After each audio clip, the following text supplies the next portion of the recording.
One important fact for each NBA team so far this season. 76ers, at the time of this recording, they have a 1-6 record, tied with the Bucks and Jazz for the worst in the entire league. Embiid, George, and now Maxey are dealing with injuries that will negatively affect them for the rest of the season. Bucks, and speaking of those Bucks, Doc Rivers has a total 19-26 record so far with the Bucks. Giannis and Brook Lopez are the only players with a positive defensive rating on the entire roster. Bulls, the Bulls have become the fastest team in the NBA, rocketing from 28th pace last season to first place this season. Being the fastest thing is one thing, but going from one of the slowest to one of the fastest is quite impressive. Cavaliers, their 9-0 undefeated start this season is the best in Cavalier franchise history. Celtics, Boston is shooting an incredible 40% from 3 as a team, fueled by Jaylen Brown and Jason Tatum's combined 60-plus point average as a duo. Clippers, the Clippers defense surprisingly is creating chaos, ranking 5th in forced turnovers with 16 per game. Norman Powell is contributing nearly 2 steals per game on top of his efficient 25 points. Grizzlies, Jay Huff is averaging 10 points per game compared to his career average of 4 points per game. This is a huge improvement. Last season, he only averaged 1.2 points per game. Hawks, rookie Zachary Ricochet is averaging 12 points per game so far this season, which is the highest among rookies, but low overall. This rookie class does not score that often. In fact, this is the first rookie class league-wide to not have one rookie score over 15 points in a single game in the first opening 3 games in over 30 years. This is a very new phenomenon, and yes, we've had low-scoring rookie of the years like Malcolm Brogdon only averaging 10 points, but he was a facilitator. That made sense. Zachary Ricochet is supposed to be a score-first player. And this is not to bash Zachary, he's actually doing pretty good. I'm actually talking about the rookie class as a whole. There are no scores in the entire draft class. Where are they? Maybe they are there and it's still way too early to tell. The season has only been going on for about 2 weeks, and Zachary did recently drop 33 points, but I don't know if he could do that consistently, and I don't know if the whole draft class can start doing that consistently. We've only had 4 rookies have at least one 20-plus point game so far this season. That is a very low number despite the season just being 2 weeks old. Miami Heat, Bam Adebayo's 32-point game against Washington was his only 20-plus point performance so far this season, and his early inconsistency has led to his lowest scoring average since 2020 at 14.9 points per game. Worst of all, he's still attempting 14 field goals per game, so it's not like he's shooting less,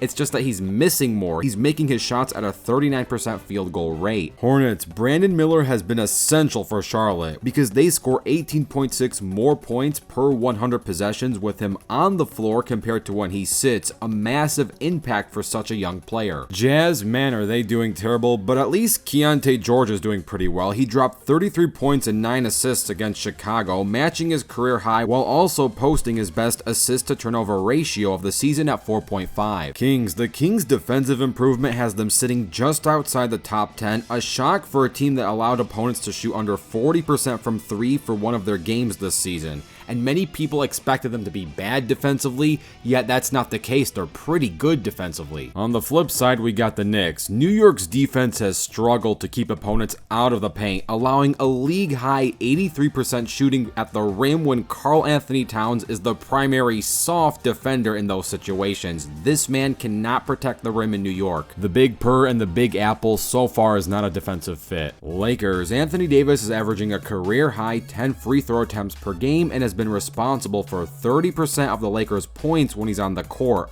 And new head coach JJ Redick is a bit upset about this. He does not want to rely on free throws for this team to be good, because we know all too well that will not save them in the postseason. Magic, Orlando has scored less than 90 points twice in 4 games without Paolo Banchero, struggling to even hit 100 points on average without their leading scorer on the floor. It's very sad to see him injured. I really hope he gets well soon. Mavericks, when the Mavericks go big with a lineup that includes Luka Doncic, Najee Marshall, Klay Thompson, PJ Washington, and Daniel Gafford, they boast a ridiculous plus 91.1 net rating. This oversized lineup has suffocated opponents, making scoring nearly impossible due to their combined size and reach. Nets, Cam Thomas leads all players in fourth quarter scoring with an impressive 10.1 points per game, shooting 56% from the field and 47% from 3 in clutch situations. Many people expected this franchise to be tanking, yet the record kinda says otherwise so far. Nuggets. Nikola Jokic is known as the Joker, but the rest of his team is playing like Two-Face. The Nuggets are outscoring their opponents by 9.6 points per 100 possessions with Nikola on the floor, but when he's on the bench, they're getting outscored by a whopping 25.6 points per 100 possessions when he sits. Talk about heads and tails. Pacers. Indiana's Benedict Mathurin has averaged 21 points on 50% shooting over the last 4 games, contributing significantly to the Pacers' recent winning stretch. Pelicans. Despite the wave of injuries, Brandon Ingram has stepped up, averaging 26 points, 5 rebounds, and 5 assists over his last 4 games, while Brandon Boston Jr. has efficiently contributed 15.5 points on 51% from the field, 39% from 3, and 90% from the line, adding a much-needed offensive depth. Pistons. Congratulations, the Pistons are no longer paper bag terrible. They're not great, but they're not super awful. Detroit's defense has allowed just 108 points per game over the last 3 outings,